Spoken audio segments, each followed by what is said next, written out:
The professionalism, the calmness, the way they went about their business. There's very few fire departments, I think, in the world that could pull off what they did at such a horrible moment with that tragedy. It's just living proof of what they do from day one in the academy, their heritage, their tradition. Enchanted Sky Media.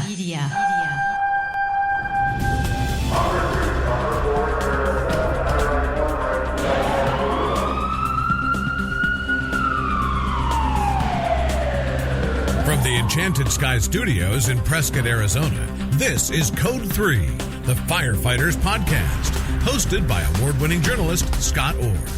Code 3 features interviews with leading members of the fire service, discussing firefighting strategies, tactics, and other topics you need to know more about. Now, here's Scott. That's right, and I will not let Parkinson stop me. Thank you for joining me again here on Code 3. You are listening to the show for and about firefighters. Let's get started. On September 11th, 2001, our world changed. America was just arriving at work for the day when it heard this. This just in, you are looking at obviously a very disturbing live shot there. That is the World Trade Center, and we have unconfirmed reports this morning that a plane has crashed into one of the towers of the World Trade Center.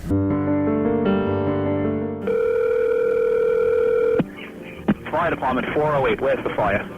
Yeah, hi. I'm on the 106th floor of the World Trade Center. We just had an explosion up here. Okay, 106th floor. What building are you in, sir? 1 or 2? One World Trade. All right. 1? Yeah. Yeah, there's smoke, and we had about 100 people up here. All right, we're on the way. Engine 1 out, World Trade Center, 1060. Send every available ambulance, everything you got to the World Trade Center now. There's another one. Another plane just hit. Right. Oh my God! Another plane has just hit. It hit another building. Flew right into the middle of it. Explosion. T3, a major collapse in one of the towers. Tower, Casey. Tower 2. The South Tower, major collapse. You can see the firemen assembled here, the police officers, FBI agents, and you can see the two towers. A huge explosion now, raining debris on all of us. We better get out of the way. That was the day everything we knew was turned upside down. And it was the day that the FDNY suffered 343 line-of-duty deaths in one incident. Many more would take years to lose their battle with cancer caused by working in the rubble. Some are still fighting cancer today, 18 years later. Here to talk about the impact the terror attack on America had on the fire service is Rick Lasky. He's well known around the country for his seminars on pride and ownership. If you've not heard him speak live, you've missed an amazing presentation. You really should book him to speak at your next major event. I've heard him and I recommend him highly. Rick retired after being chief of several departments, including Lewisville, Texas. He started his career 40 years earlier in Chicago, which is where I hail from myself. And Rick Lasky joins me now. Welcome back to Code 3. Hey, it's great to be here, Scott. Thanks for having me on again. It's an honor. Well, it's always good to talk with you. Today, of course, we want to talk about the events of September 11, 2001. I want to start with where you were when you heard about it. Well, I was fire chief in Lewisville, Texas, which is about 10 minutes north of Dallas there. I ran out to meet someone and was on my way back. I ran through one of these little coffee huts for a cup of coffee, and my next telephone started beeping off my belt, if you will. Got back to quarters and went into the day room. The guys had the television on. They were watching it. And as we've all seen over and over again, a few minutes later, we saw the second plane hit. And Scott, while I'm sitting there, the first thing I'm thinking of is, all my friends, who's on duty, who's not on duty. And then when that second plane hit was it was just like everybody else. It was just absolute shock on such a horrible, horrible day. You, like everyone else, may have assumed that the first one was some kind of horrific accident, but the second one was obviously intentional. Well, yeah, the initial reports, about it being a sightseeing plane, media thing, whatever. When they showed the hole in the side of the building, I'm a little bit more suspicious of most people, but I'm sitting there going, it's way too big for them to, be talking about a smaller plane. Secondly, those buildings are big, 110 stories, an acre in size, but boy, oh boy, it's hard to imagine it being an accident. And about that time, like you said, Scott, the second one hit, and we all knew at that point that it wasn't an accident. Now, you mentioned the fact that you do have a lot of friends in the FDNY. How long after it happened did you start to hear from them as to whether they were involved in what they knew about what was going on? Well, throughout the day, everybody was checking with everybody. The circle of friends I run with through Fire Engineering Magazine and just in my teaching, rounds over the years, my best friend, the best friend I've ever had in my life is John Salka, and he was battalion chief in the 18th Battalion in New York City. I started thinking of John. I talked to Andy Fredericks. A lot of people know firefighter now, Lieutenant Andy Fredericks. I talked to him the day before. Andy actually went back a day early. He had been off with a knee injury, and he was coming down to Lewisville to teach for our guys. And we were setting that up. We were talking on the phone, and he said, I hated being away from the firehouse for all these months, being hurt. He goes, I can't wait to get back. But the best thing about it is I got to go to Haley's first day of kindergarten, his daughter. We both have daddy's girls. And as we all know, Andy was taken from us on that day. But just so many great people, the talent. I know we only have so much time, but when you think about all the people that we lost, just on the fire service side, on the EMS side, on law enforcement, then what happened in Shanksville, with the plane that went down there, and at the Pentagon, coincidentally, my good friend, Colonel Brian Birdwell, now Senator Birdwell from Granbury, Texas, the nose of that plane was a direct hit on his office, killed all his staff. They were in their meeting room, their conference room, watching everything unfold in New York City. He went up to go to the men's room on his way back. It hit, the fireball burned him really bad, killed all his staff. Colonel Birdwell, Senator Birdwell now, after that created Face the Fire Ministries out near Granbury, Texas, where servicemen and women who are burned, injured bad, can go and hunt and fish and horseback ride without people pointing fingers and looking at him. He's a great man, and I love him dearly. But watching everything unfold in New York City, I'll be honest, I didn't know my best buddy. I heard he was okay, and that was through people talking, I think I saw him, all this, till I heard some of the radio transmissions on the news at about 9:15 at night. And I'll be honest with you, I'm a man's man, but I broke down and cried. I remember sitting with my wife at having a late dinner and just taking everything in. Throughout the day, we kept hearing who was on duty, who wasn't on duty. And as you know, Scott, it was so hard because, at shift change, so many people who were supposed to be off duty jumped on the rigs and went down there as well. Guys who were off duty went down there as well. So it was just hard keeping track of everybody and where they were. I know exactly what you're talking about. And in the intro to this interview, of course, we played that montage of all the radio traffic. And when I was putting that together, it gave me chills even 18 years later. Well, I ended up down there a few days later. I went back and forth. I went from being just devastated and sad to becoming angry, back to being sad. I've always said I can't imagine. I always tell my best buddy John Salka, I said that was your family. You're an FDNY battalion chief.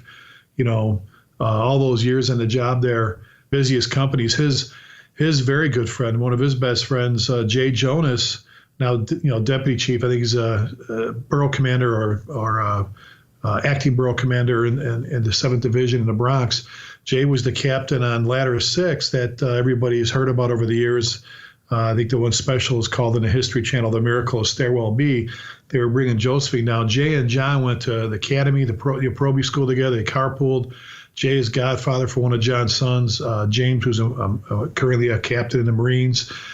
just talking with some of my friends, not knowing, assuming and thinking, well, they got to be gone after so long. It's just, you kind of lose some hope. You're just hoping that they bring your friends home so their family can have closure. But the emotion, like I said, I can't even imagine. My heart was broken. I won't say my spirit. I will say this: if you're a firefighter, I've said this forever. If you're a firefighter and you listen to those audio tapes then and you listen to them today, if you don't feel proud in any way as to what you do after listening to our brothers in New York City, the calmness. I mean, after the collapse, there was a little bit of higher pitched radio traffic, but the professionalism, the calmness, the way they went about their business. There's very few fire departments, I think, in the world that could pull off what they did at such a horrible moment with that tragedy.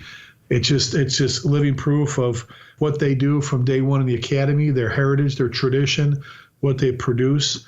But the talent, all those folks taken from their families. It's been a while, but it seems like yesterday, unfortunately.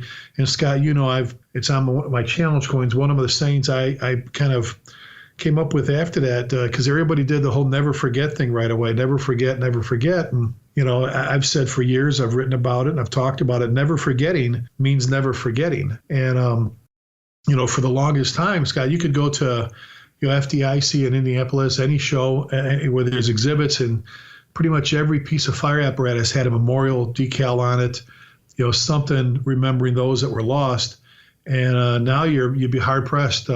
I know in Lewisville they do it. I know in the Colony, Texas, they do it. There's still some holdouts that are with good bosses that are doing great things. But so many people just kind of, it was popular to put a sticker on my side of my rig back then and on my helmet. And, it's been a while now. And that's probably the most frustrating thing. It's not about wanting people to remain angry and upset. It's about never forgetting the talent that was stolen from us that day, because I still believe they continue to teach. They continue Andy Fredericks is still teaching to us today. And so many other people from there are, Scott. So I think I wish more people would zoom in on the never forgetting means never forgetting. I'm glad they do the stair climbs. I think some of those have turned into more of a spectator sport, kind of like people that were getting pieces of steel from the World Trade Center, holding parades and barbecues and celebrations. And I'm glad we have a piece of it, an artifact on display in Lewisville. But there were some departments that did the right thing, Scott, and they did it very honorable. And some had turned it into I'll just say it was kind of like a 3-ring circus, and that was sad to see. But I will say this: the majority of departments did what was right, did the right thing, and have a very nice memorial that will be there forever to remember those we lost. So, long story short, never forgetting means never forgetting, right? And I think that's important. I saw a meme on Facebook the other day for the first time that said, "You said you'd never forget. Have you?" Yeah, I've seen that several times now. And it's a couple of years ago, I was doing a talk, and I think I was interim chief in Trophy Club at the time in Texas, helping them get a new chief. And one of the things, I did a talk at the high school, and I realized that was the first year we had freshmen in high school that weren't alive for September 11, 2001. So it is moving out there in years, but at the same time, it hasn't been that long. And, I think the day we forget, the day we do an injustice to the sacrifices made by everybody. And I'm talking citizens. There were a lot of hero citizens that day, Scott. The police officers, law enforcement, EMS, so many people. We forget about the fire patrolman, that was taken from us that day at the World Trade Center, the dispatcher from Jersey City that responded over mutual aid, one of their chiefs. And there's so many stories of acts of bravery by people that weren't wearing a badge or wearing a helmet. So many great people taken from us. So it's more than just that whole never forget. It really means not forgetting. True, but I do recall that series on TV a few years back called Rescue Me with Dennis Leary. Part of the backstory of that series was that they were a little frustrated that people, even in New York City, they felt starting to forget about what had happened. And at one point, a character even said, well, it's been 3 years. You can't expect people to remember forever. Well, that's sad in itself, and I agree with you, buddy. I will say this for those that watch this series, Chicago Fire, our good friend Chief Steve Chikarotis, now retired chief from Chicago, the technical advisor for that show, many other shows, movies. Steve is a true brother. He is a great man, a great leader, a friend to so many people, a mentor. When they wrote the show for Chicago Fire a couple years ago and had my friend John Salka come on play himself about the battalion chief from Chicago going back to New York City, I will say this. You need to watch that to your listeners. You need to watch that episode.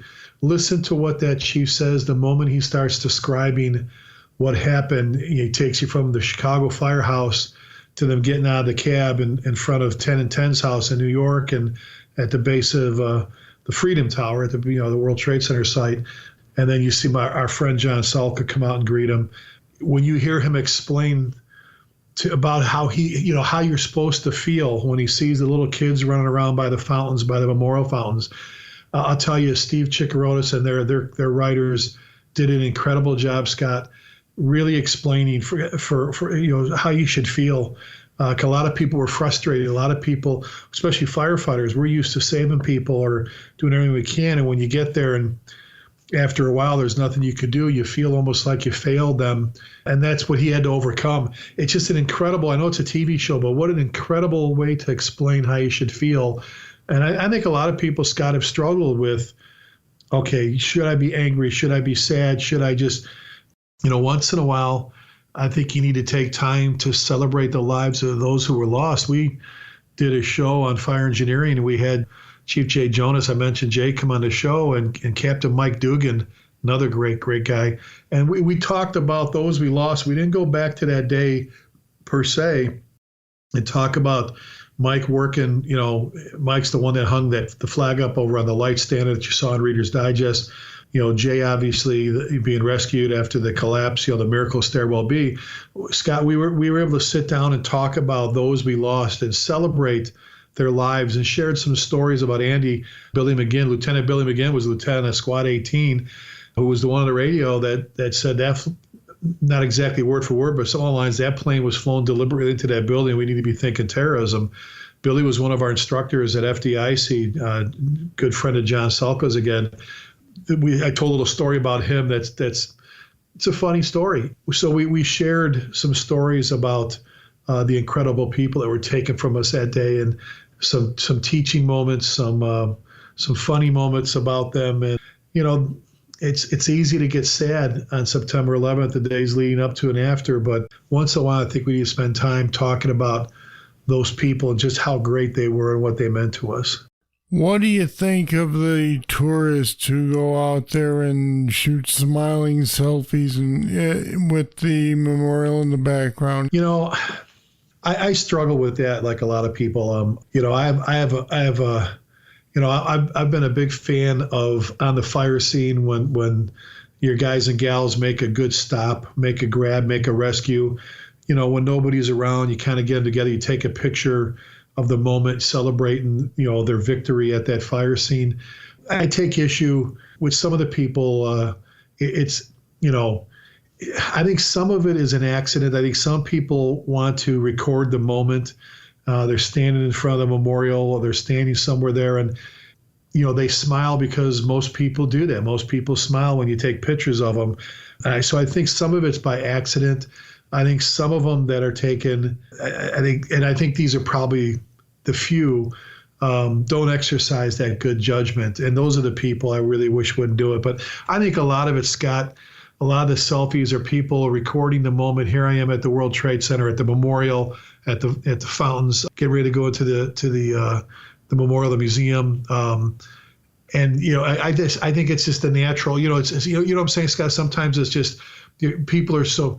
Very few people take a picture of them, of themselves or with people where they don't smile. It's just sort of a reflex. Yeah, but you're right on some. I guess some of them are totally uncalled for and they're in very poor taste. But I think the majority of them are people trying to record the moment. And it's like people that go out to Pearl Harbor and stand on top of the Arizona, go to, Normandy Beach or whatever, they record the moment. I think most of the people that go there with a full heart and don't mean to be disrespectful. It's the ones, and the other ones, Scott, they do that stuff everywhere. They're the ones that'll pull up at an accident scene and make jokes about the people that are hurt or the cars, or you know what I'm saying. Yeah. But I really think those are the few. I think most of the people, like you said, it's a reflex thing. They take a smile and it's like, well, too late, I already smiled. I'm mixed on it, but I think most of the people really don't mean it on purpose, to be disrespectful. Now, have you been out to the memorial since it became an official memorial? Yes. I took my wife and my daughter, and my son was actually in the service in Afghanistan at the time. He was an FMF corpsman, a Fleet Marine Force corpsman with the Navy attached to the Marines, and he couldn't go with us. We went, my buddy John Sulka went with us, and, I'll say this, I went, I don't know if I'll go back, only because it made me very, very sad, but it was done very tastefully. I think if you're going to New York City, you need to visit the site, you need to visit the fountains, you need to visit the museum, if you will, and pay your respects. Very, very professionally, very, very tastefully, respectfully, very honorable what they did and how they did it. I will admit I've not been there yet. However, I imagine it's similar to something I experienced when, I used to do TV news. I went to the Oklahoma City site when they still had the fence up with T-shirts on it. Happened to run into 3-4, I guess it was, Secret Service agents who were all there for an event, and they went over to see the fence and look at the shirts. All four of them looked at the bombing site. Then they all turned away from each other, and I wondered what that was, and I realized they were all tearing up and didn't want each other to see it. Is that the kind of reaction you had? Yeah, yes. I'm a time bomb of tears when it comes to some things, as it is. But I had been down there pretty quick, and my good friend Don Haid just retired from the rescue battalion chief. I think at the time he retired, he was the most tenured FDNY firefighter. A Marine, a great guy. We taught together for years, for decades. He, John Norman from New York City, who took the reins for Chief Ray Downey, another one of my mentors that was taken from us that day. Sal Marchese from New York. He was at the time assigned a 142 truck in Queens. I met Donnie, and he was in the rescue battalion, and we went down there, and I remember standing with him and looking, and I just stood there, with tears in my eyes, but I stood there, I couldn't put it together. And I had been down there, I can't tell you how many times. I can't tell how many times I've spent riding out in New York City with my friends with the fire department. I couldn't put it together. And he asked me, he goes, have you put it together yet? And I said, no. And then he started pointing out landmarks, and I was able to start to put things together. But it was incredible to see that. Not too long after that, we were down there. My wife, my daughter, and John Salka took us to the top of 10 and 10's house when they would allow you up there. Right after that, they had a piece of the Deutsche building next door fall off and actually fall through the stairwell. So they said no longer people up on the roof. But we went up there, we were able to look at the site. My wife's a minister's daughter, so obviously with some prayers, and then see them as they started to finish things off down, looking down in there. And again, it's a very emotional place. Again, loss of words sometimes when it comes to describing the feelings, but so many great people taken from us that day. Yeah, there were, and I think as much as we're sad that they're gone, we're proud of what they tried to accomplish, and in a lot of cases, what they did accomplish. These are the people that the media likes to say run toward disasters when everyone else is running away, and we can be proud of the brothers who did that. Absolutely. That Jay Jonas did a newsletter on Captain Patty Brown. I will say it, he would never consider himself a legend. He's a modest person, but what a great man that was taken from us that day. Patty Brown, if you listen to radio traffic, I don't think you heard it before, and you'll never hear it again. Being ordered out of building, I think by Chief Hayden, who had taken over command, Pete Hayden. he's calling him on the radio, ladder 3, evacuate the building, trying to get him on the radio. And I think he finally said, command post to ladder 3 Captain Patty Brown, evacuate the building immediately. And Patty Brown came back on the radio and said, ladder 3 to command post, I am respectfully refusing that order. I have too many injured civilians. This is a Vietnam vet. This is a unbelievably decorated Vietnam vet and FDNY firefighter. And like you said, they went in. I don't think a lot of people knew. A lot of people like to say they did now. I don't think a lot of people knew those buildings were going to come down like they did. But, no hesitation, whether you're waiting for orders or you went up with other crews. You had a lot of things going on. Just the site is a 16-acre site, forgetting all the buildings around it that were damaged, before the collapse and after the collapse, and then the building, the 40-story that collapsed later on. You're right. To see them going in, that goes back, Scott, to what I said. Listen to the radio traffic. Some places they scream over a dumpster fire, a trash can fire, whatever. Yeah, but these guys are seasoned. I mean, to them, it was going to work and doing the job. It wasn't time to panic. Exactly. It was time to go to work. And that's why there was no hesitation. There was no, well, what do you think? We talk about, firefighters being aggressive. I think we're blessed if firefighters are aggressive. Talk for another day. It's an article I did, are we too aggressive or just using the wrong word? We get ourselves hurt when we become reckless, but I thank God every day firefighters are aggressive enough to go in after that kid, go after that grandma, go in after another firefighter, run into those 2 towers like they did on that day. That just, I think it defines what the fire service represents. So I said, if you're not proud of those people, proud of that moment, of the sacrifices, as horrible as that is, and I know that sounds goofy, to know what they represented for all of us as firefighters, what we stand for, absolutely incredible what they demonstrated that day. And I don't even think you can say acts of bravery is even appropriate. That goes well beyond that. That's true, and we'll leave it there. Some great memories of what you saw and what you experienced, Chief. Thanks for being with me today on Code 3. Scott, thank you. Like I said, it's always an honor, buddy, when you invite. I'll do it anytime. You're a great guy. You're making a huge difference in the fire service, and I can't thank you enough for that, buddy. Thanks for what you do. And we put more information about the September 11th attacks on our website at code3podcast.com/terrorism. Check it out. All right, that's it. That's all for this edition of Code 3. Thank you for listening. I'll be back next time with more, and I hope you'll join me then. I'm Scott Orr, and until then, stay safe.